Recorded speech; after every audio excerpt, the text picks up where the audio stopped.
আমাদের নেতৃত্বরা বিস্তারিত আলোচনা করবে। আমরা কেন আজকের এই অনুষ্ঠান আয়োজন করেছি, আমরা সবাই অবগত আছি। 1975 সনের ঠিক আজকের দিনে 25শে জুন তৎকালীন দেশের স্বৈরাচারী সরকার ইন্দিরা গান্ধীর নেতৃত্বে যে সরকার ছিল, দেশে আপাতকাল ঘোষণা করে, ইমার্জেন্সি ঘোষণা করে এবং টানা 21 মাস দেশের প্রত্যেকটা মানুষের উপর বোলডোজার চালিয়ে একটা কালো অধ্যায় রচনা করা হয় সারা ভারতবর্ষে।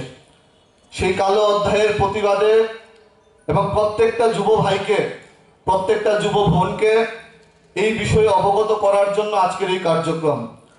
কারণ হয়তোবা আমরা কারোর জন্ম হয়নি 1975-এ, কিন্তু আমাদের বিকৃত ইতিহাসের কারণে কংগ্রেস 65 বছর এই দেশে শাসন করেছে, ইতিহাসকে বিকৃত করেছে। আমরা সঠিকভাবে ইতিহাস জানতে পারিনি।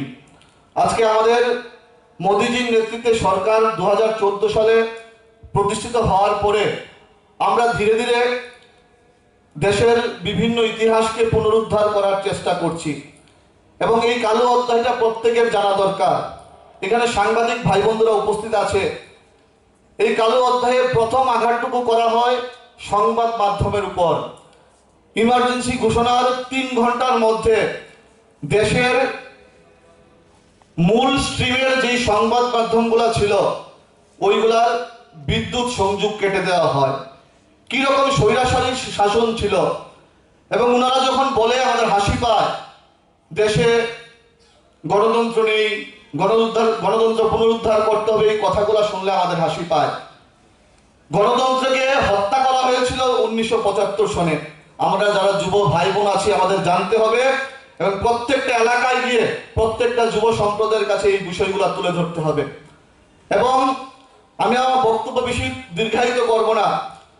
দেশের সর্ববৃহৎ সামাজিক সংগঠন আরএসএস কে ব্যান করা হয়েছিল এই 1975 সনের যেই কালো অধ্যায় রচনা করা হয়েছিল। আমরা আজকের এই মঞ্চ থেকে, আজকের এই সভা থেকে আমরা তীব্র ধিক্কার জানাই, তীব্র নিন্দা জানাই ওই দিনটার। এবং এইরকম স্বৈরাচারী শাসন ব্যবস্থা আমাদের দেশের মাটিতে, এই রাজ্যের মাটিতে আমরা আর হতে দেব না।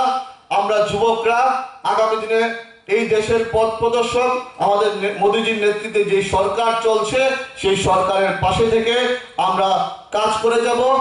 প্রত্যেকের সুস্বাস্থ্য সমৃদ্ধি কামনা করে এই অনুষ্ঠানের